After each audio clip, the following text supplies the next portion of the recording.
รายการต่อไปนี้เป็นรายการทั่วไปสามารถรับชมได้ทุกวัย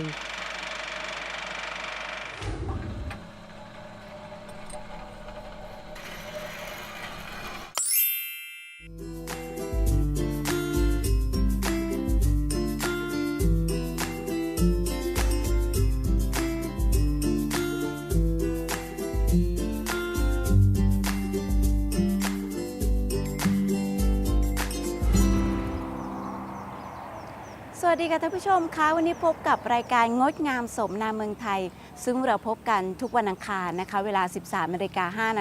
ทางททบ 5 แห่งนี้ค่ะและวันนี้ค่ะช่วงแรกไปรับชมพร้อมๆกันค่ะ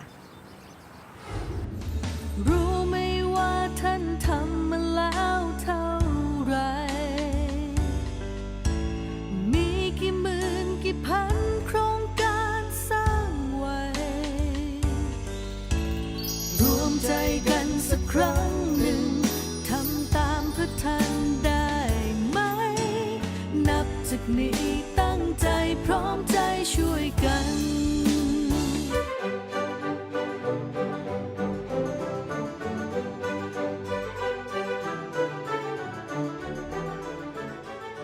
สืบเนื่องจากองค์การบริหารส่วนตำบลทุ่งเบญจาได้ขอพระราชทานโครงการอ่างเก็บน้ำคลองสามนาดบริเวณนิคมแพร่งขายอย่าง3ตำบลทุ่งเบญจาอำเภอท่าใหม่จังหวัดจันทบุรีซึ่งพระบาทสมเด็จพระปรมินทรมหาภูมิพลอดุลยเดชบรมนาถบพิตรทรงพระกรุณาโปรดเกล้าโปรดกระหม่อมรับไว้เป็นโครงการอันเนื่องมาจากพระราชดำริเมื่อวันที่ 29 พฤษภาคม 2555พลอากาศเอกชลิต พุกผาสุของคมนตรีและคณะได้เดินทางมารับฟังรายงานผลการดำเนินงานและเยี่ยมชมพื้นที่โครงการพร้อมทั้งพบปะราษฎรในพื้นที่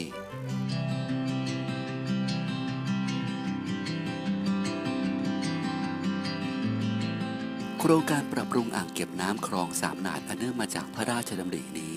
สำนักงานกปร.ได้พิจารณาเห็นว่าราษฎรบ้านนาบัวตำบลทุ่งเบญจาอำเภอท่าใหม่มีความเดือดร้อนจากการขาดแคลนน้ำสำหรับการอุปโภคบริโภคและการเกษตรเนื่องจากแหล่งน้ำที่มีอยู่มีสภาพตื้นเขินและอาคารประกอบต่างๆชำรุดไม่มีแหล่งน้ำอื่นมาทดแทนสำหรับแนวทางการให้ความช่วยเหลือโดยการปรับปรุงแหล่งน้ำต้นทุนที่มีอยู่คือ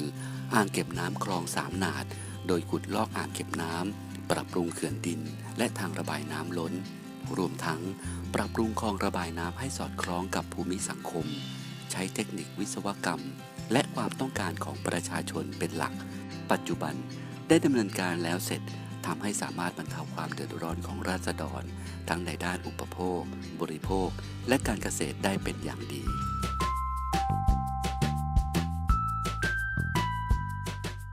ทางรอบๆอ่างนี่ก็มีปลูกพวกผลไม้ก็มีพวกเงาะทุเรียนมังคุดแล้วก็มีพืชอีกหลายอย่างที่รวมๆเป็นภาพรวมก็ได้ใช้น้ำอ่างนี่ตลอดถ้าเกิดหมดฤดูฝนเราก็สามารถที่จะต้อง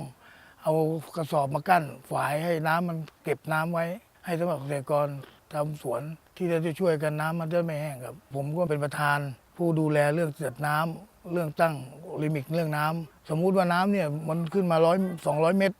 นะครับแล้วก็เวลานี้ถ้าเกิดว่าถ้าชาวบ้านจะใช้ก็เหลืออยู่แค่ประมาณ100 เมตรรอบๆอ่างผมก็ให้ใช้เพราะมันจะมีลิมิตของผมมา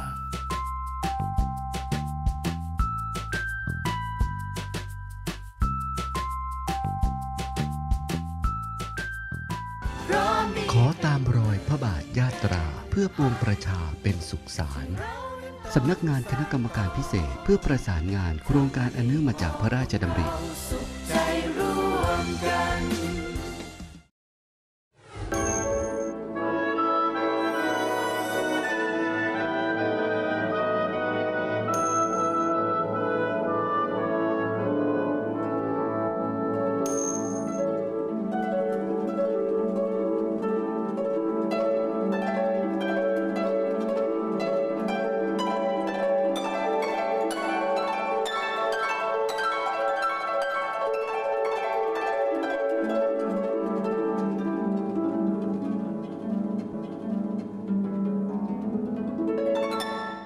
พื้นที่ธุรกันดารตามขุนเขาในพื้นที่ภาคเหนือที่ซึ่งการคมนาคมติดต่อระหว่างหมู่บ้านเป็นไปด้วยความยากลำบากราษฎรประสบปัญหาทั้งในเรื่องการผลิตเพื่อการเลี้ยงชีพและผลิตเพื่อสร้างรายได้จึงเกิดการบุกรุกพื้นที่ป่าแห่งใหม่เพื่อทำเป็นไร่เลื่อนลอยทำให้เกิดผลกระทบต่อต้นน้ำลำธารการดำเนินงานโครงการสถานีพัฒนาเกษตรพื้นที่สูงตามพระราชดำริจึงก่อกำเนิดขึ้น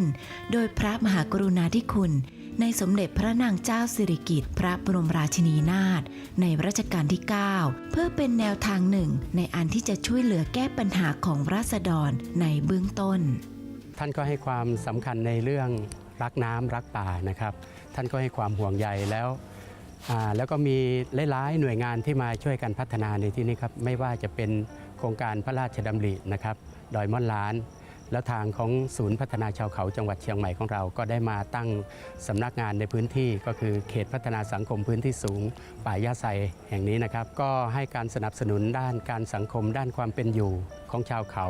ให้ประชาชนได้พัฒนาเป็นเกษตรยั่งยืนไม่ทำลายป่าแล้วก็ให้คนอยู่กับป่าป่าอยู่กับคนได้อย่างเป็นสุขนะครับแล้วก็นำทฤษฎีขององค์พระบาทสมเด็จพระเจ้าอยู่หัวโครงการปรัชญาเศรษฐกิจพอเพียงมาใช้กับพ่อแม่พี่น้องชนเผ่าสำหรับความจงรักภักดีของพี่น้องชนเผ่าชาวเขานะครับก็ชนเผ่าของเราทั้งหลายๆเผ่าพันธุ์ที่อยู่บนดอยนะครับเราให้ความสำคัญเราให้ความเคารพนับถือเทิดทูนพระเจ้าอยู่หัวมากนะครับเพราะว่าเรามาอยู่ในปัจจุบันท่านองค์พระบาทสมเด็จพระเจ้าอยู่หัวและพระราชินีก็ไม่เคยทอดทิ้งนะครับปัจจุบันราษฎรทุกเชื้อชาติชนเผ่าได้รับรู้ในการทำการเกษตรอย่างถูกหลักวิชาการพอเลี้ยงตนเองและครอบครัวสามารถยับยั้งการบุกรุกทำลายป่าทำการอนุรักษ์และฟื้นฟูสภาพป่าให้สมบูรณ์ดังเดิมนอกจากนี้โครงการยังได้สร้างงานสร้างอาชีพช่วยพัฒนาคุณภาพชีวิตของราษฎรทั้ง3ชุมชนให้ดีขึ้นก็รู้สึกว่าเป็นพระราชกรณียกิจที่พระองค์ท่านวางไว้นะครับก็เป็นมีประโยชน์นะครับต่อพี่น้องชนเผ่าของเราที่อยู่บนดอยบนพื้นที่สูงนะครับเป็นประโยชน์แล้วก็รวมทั้งประเทศไทยเพราะว่าเราอยู่บนที่สูงเราเป็นคนรักษาป่ารักษาทรัพยากรรักษาต้นน้ำนะครับก็สำนึกในพระคุณทั้งสองพระองค์นะครับก็เรานะครับที่ปัจจุบันนี้ที่เรามาอยู่ณจุดนี้เราไม่ได้ตัดทำป่าทำไร่เลื่อนลอยซึ่งสมัยก่อนจะมีการทำไร่เลื่อนลอยนะครับก็คือทำไปเรื่อยๆนะครับแต่ปัจจุบันนี้ทางหน่วยงานราชการไม่ว่าจะเป็นทางอุทยานทางทหารทางกองพัฒนาชาวเขาของเราก็ร่วมกันมาจัดสรรพื้นที่ทำกินเหมือนพื้นที่ที่เห็นอยู่ณปัจจุบันนี้นะครับมีทุ่งนาป่าเขาซึ่งเป็นนาขั้นบันไดนะครับตรงนี้ก็ทางสถานีพัฒนาเกษตรที่สูงดอยม่อนล้านเนี่ยนะครับก็มาปรับพื้นที่ตรงนี้ให้นะครับซึ่งเป็นค่อนข้างจะถาวรแล้วก็ดีขึ้นมานะครับแล้วก็ผลผลิตก็เพิ่มขึ้นด้วยนะครับซึ่งการมาพัฒนาครั้งนี้นะครับชาวบ้านก็ได้รับความอยู่เย็นเป็นสุขนะครับ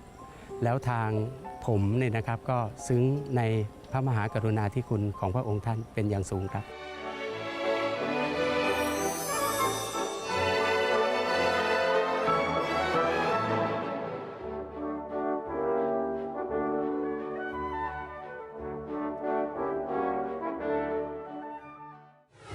สนับสนุนโดยกสทช.ช่วงงดงามสเปเชียล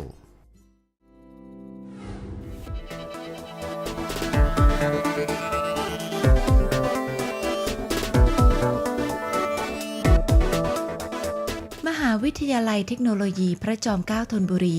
จัดพิธีปิดโครงการฝึกอบรมฝึกงานคนพิการเพื่อเตรียมความพร้อมเข้าทำงานในสถานประกอบการรุ่นที่ 4 โดยมีรองศาสตราจารย์ดร.ศักรินทร์ภูมิรัตน์อธิการบดีมหาวิทยาลัยเทคโนโลยีพระจอมเกล้าธนบุรีกล่าวต้อนรับรองศาสตราจารย์ดร.วนิดาภวกุลที่ปรึกษาอธิการบดีกล่าวรายงาน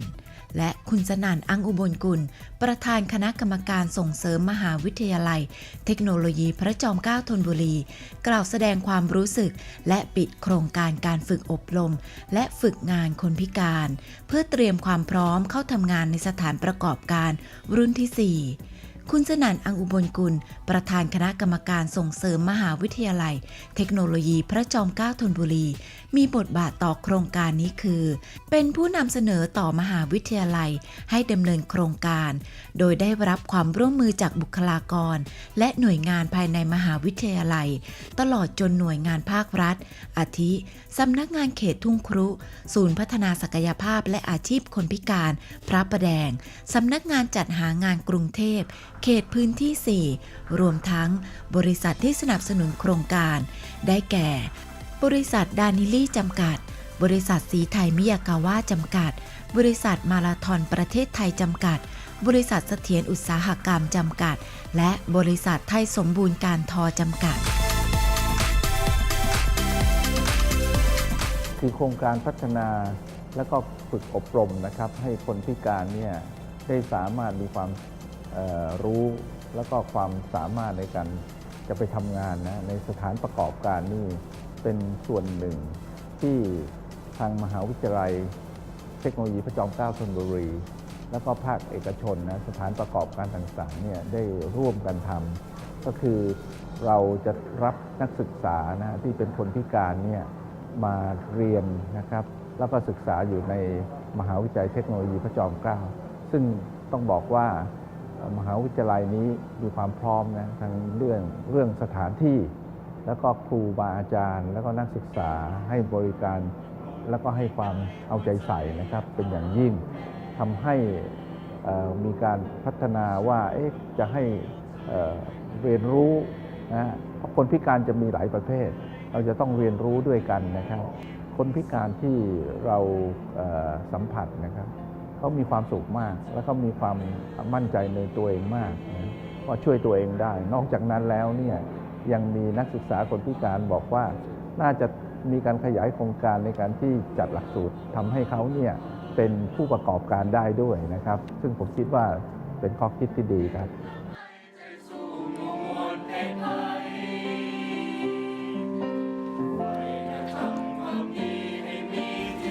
ขอบคุณโครงการที่เปิดโอกาสให้คนพิการเข้ามาฝึกอบรมฝึกวิชาชีพต่างๆก็เปิดกว้างให้กับคนพิการหลายๆอย่างหลายๆคนก็อยากให้มีโครงการนี้ไปเรื่อยๆหรือแล้วก็มหาลัยต่างๆเห็นโครงการนี้ดีก็น่าจะเอาไปพัฒนาไปเป็นแบบอย่างในการฝึกอาชีพคนพิการมากขึ้นเพื่อคนพิการจะได้มีงานมีความก้าวหน้าคนพิการทุกคนก็มีความสามารถทุกอย่างครับอยู่ที่ใจถ้าเราสู้มันก็ทำได้ทุกอย่างครับก็อยากให้ทุกคนมีความกล้าที่จะออกมาเผชิญโลกภายนอกครับแล้วก็เจอเพื่อนที่ดีๆทุกคนที่อบรมก็นิสัยดีทุกคนครับที่ดูแลทุกสิ่งคือทุกดีหมดนะครับต้องลองครับ